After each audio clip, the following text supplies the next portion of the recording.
Hi friends, ఎలా ఉన్నారు? నేను మీ సుమతి. వెల్కమ్ బ్యాక్ టు శ్రీమతి వంటిల్లు.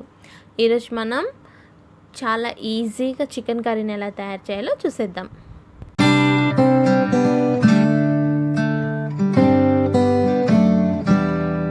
ముందుగా కావాల్సిన పదార్థాలు ఏంటో చూద్దాం. చికెన్ 1 కిలో, ఎర్రగడ్డలు 3, టమాటాలు 2, కారం, ఉప్పు, ఆయిల్, చికెన్ మసాలా, అల్లం వెల్లుల్లి పేస్ట్, పోపు దినుసులు. ముందుగా ప్యాన్ పెట్టుకొని చిన్న గరిటెతో 3 గరిటెలు ఆయిల్ వేసుకుందాము. దాంట్లో 1 స్పూన్ జీలకర్ర, 1 స్పూన్ ఆవాలు. ఇది కాస్త చిటపట్లాడాక సన్నగా కట్ చేసి పెట్టుకున్న ఆనియన్స్ కూడా వేసేసుకుందాము.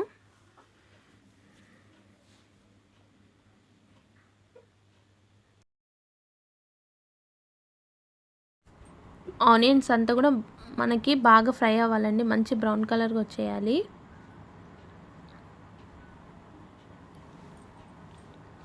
చూసారు కదా, ఆనియన్స్ బాగా ఫ్రై అయిపోయాయి. ఇందులో 2 స్పూన్స్ అల్లం వెల్లుల్లి పేస్ట్ కూడా వేసుకుందాము. దీన్ని 2 నిమిషాల పాటు బాగా ఫ్రై చేసుకోవాలి. అల్లం వెల్లుల్లి పేస్ట్లోని ఆ పచ్చి వాసన అంతా కూడా పోవాలండి. పచ్చి వాసన అంతా పోయి మనకి మంచి స్మెల్ వస్తుంది.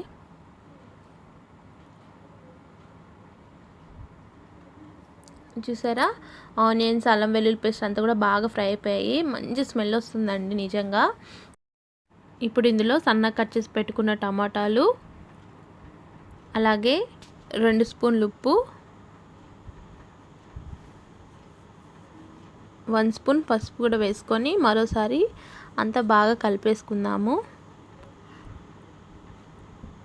ఇప్పుడు ఒక 2 నిమిషాలు మూత పెట్టుకున్నారంటే ఈ టమాటాలు కూడా బాగా మగ్గిపోతాయండి, మనకి పేస్ట్ లాగా రెడీ అవుతుంది.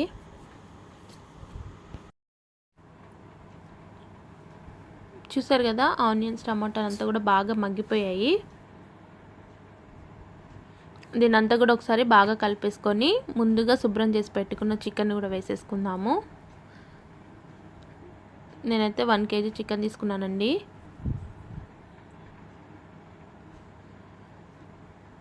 చికెన్ అంతా కూడా వేసి ఒకసారి బాగా కలపాలి. ఆయిల్ కూడా అంతా చికెన్కి పట్టాలండి. టమాటా ఆనియన్ అంతా ఫ్రై చేసుకున్నాం కదా ఆయిల్లో, అదంతా కూడా చికెన్ ముక్కలకి పట్టేలాగా ఒకసారి బాగా కలిపేసుకోండి.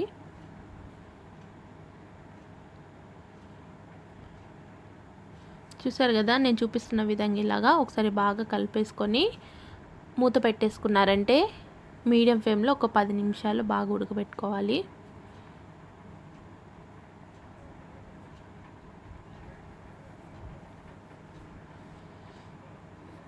చూసారు కదా, ఇప్పుడు ఇందులో 3 స్పూన్స్ కారం వేసుకుంటున్నానండి. మీకు కావాలంటే ఇంకా ఎక్కువ కారం వేసుకోవచ్చు, లేదంటే కూడా ఇది సరిపోతుంది. నేను కొంచెం స్పైసీగానే చేస్తాను.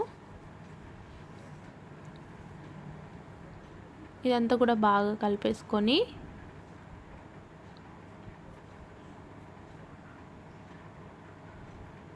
ఒకసారి ఉప్పు కారం చూసుకొని మీకు సరిపోలేదు అనుకుంటే మళ్ళీ వేసుకోవచ్చు. నాకైతే అన్నీ కరెక్ట్గా సరిపోయాయండి. కారం వేసుకున్న తర్వాత మీడియం ఫ్లేమ్లో పెట్టుకొని చికెన్ అంతా కూడా 10 నిమిషాలు ఉడకబెట్టుకోవాలండి. చూసారు కదా, చికెన్ బాగా ఉడికిపోయింది.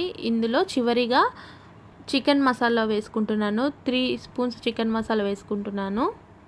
వేసుకొని ఒకసారి బాగా కలుపుకొని మీకు కావాలంటే వాటర్ యాడ్ చేసుకోవచ్చు, లేదంటే కూడా పర్వాలేదు. మీకు గుజ్జు ఎక్కువ కావాలనుకుంటే చూసి వాటర్ యాడ్ చేసుకొని మూత పెట్టేసి మీడియం ఫ్లేమ్లో 15 నిమిషాల పాటు ఉడకబెట్టారంటే చికెన్ మనకి రెడీ అయిపోతుందండి. చూసారు కదా, చికెన్ రెడీ అయిపోయింది. ఇప్పుడు చివరిగా కొత్తిమీర చల్లుకొని బౌల్లో సర్వ్ చేసేసుకుందాం. చూసారు కదా, ఎంతో ఈజీగా రెడీ అయిపోయిందండి చికెన్ కర్రీ. ఇందులో అసలు మనం ఏం మసాలాలు వేసుకోలేదు, జస్ట్ అల్లం వెల్లుల్లి పేస్ట్ అలాగే చివరిగా చికెన్ మసాలా వేసుకుంటున్నాం అంతే. కానీ చాలా అంటే చాలా టేస్టీగా ఉంటుంది. బ్యాచిలర్స్ కూడా చాలా ఈజీగా చేసుకోవచ్చండి ఈ చికెన్ని. చూసారు కదా, చికెన్ కర్రీని ఎంత సింపుల్గా తయారు చేసుకోవచ్చో. మీరు కూడా తప్పకుండా ట్రై చేయండి. ట్రై చేసి ఎలా వచ్చిందనేది నా కామెంట్ బాక్స్లో కామెంట్ చేయండి. మీకు కానీ మా వంటలు నచ్చినట్లయితే లైక్ చేయండి, షేర్ చేయండి. మీరు మా ఛానల్ని ఫస్ట్ టైం చూస్తున్నట్టయితే సబ్స్క్రైబ్ చేసుకోండి. అలాగే పక్కన ఉన్న బెల్ ఐకాన్ని క్లిక్ చేయడం మాత్రం మర్చిపోవద్దు. మరో సరికొత్త వంటతో ప్రతిరోజు ఉదయం 10 గంటలకి మీ ముందుంటుంది మీ శ్రీమతి వంటిల్లు. Thank you for watching. Bye.